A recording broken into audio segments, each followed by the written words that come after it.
Siyang katuig ang milabay, sa riyang akong naimamat ang atong halandong Gobernador Bambi Mano dito sa Doca Bay. Kay iyang iplastar ang haligi sa turismo dinhi sa atong probinsya sa Misamis Oriental. Hangad sa langit, luhod sa yuta, dupa ang mga kamot, ang paningkamot sa halandong Gobernador Bambi Mano nagpabilin gayon nga likon hangtod sa kahangturan.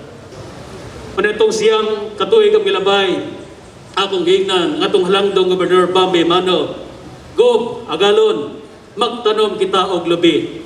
Kay ang lubi naghatag og kinabuhi sa probinsya sa Misamis Oriental.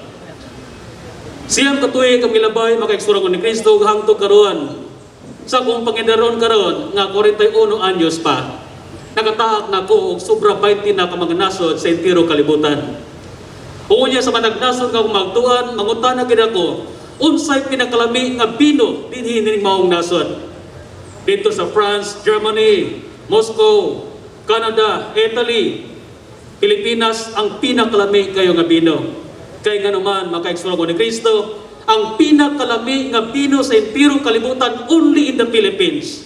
Mao gayud ang tuba. Kay nganong tuba man nga gikan sa lupi, kuyamis nga naghatag kanato kinabuhi. Gasa sa kinabuhi. Kay nganong tuba man, kay ang kinaiya sa tuba sama sa pagpangalagad sa atong halandong Gobernador Bambi Mano, ang kinaiya sa tuba nagkadugay, nagkalami.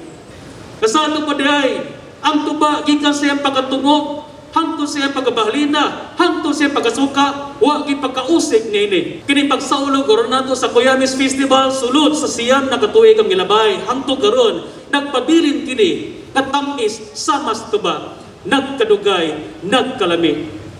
Kay tinuod maigsoon, importante ni kayo kanato, dili lamang ang katamis sa atong pagpangalagad, kundi katamis usab ang atong pagserbisyo ngadto sa tanang katawhan, ilabi na itong palinangga nga lungsod, probinsya sa Misamis Oriental.